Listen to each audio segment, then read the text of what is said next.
Are you tired of typing in your password every time you start up your Windows 11 PC? Well, in today's video, I'm going to show you how to remove the password from your Windows 11 lock screen so you can log in faster. This is perfect if you're the only one using your computer or just want the convenience of skipping the login screen. Let's get started. To begin, we need to access your account settings. Click on the Start menu and then select Settings.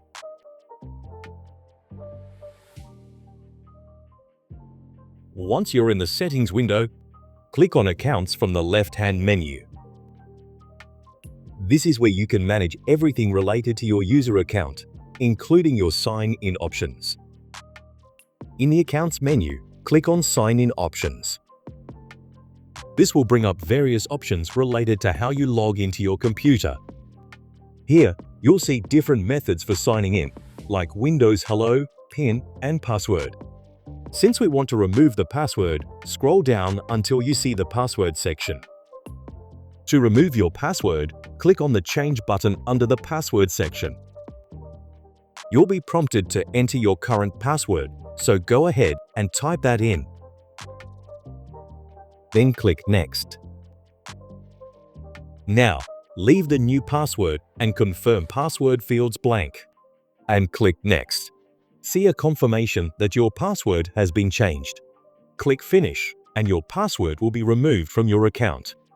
This means you won't have to enter a password the next time you log in. To confirm that everything is working, you can sign out or restart your computer.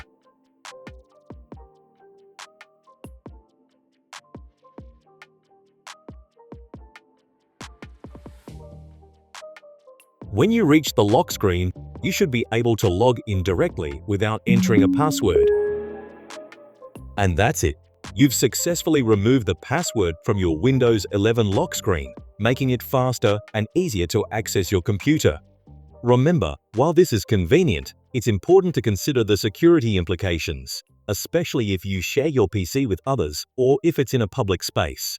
If you found this video helpful, please give it a thumbs up. And don't forget to subscribe to Next for more tech tips and tutorials. Thanks for watching, and I'll see you in the next video.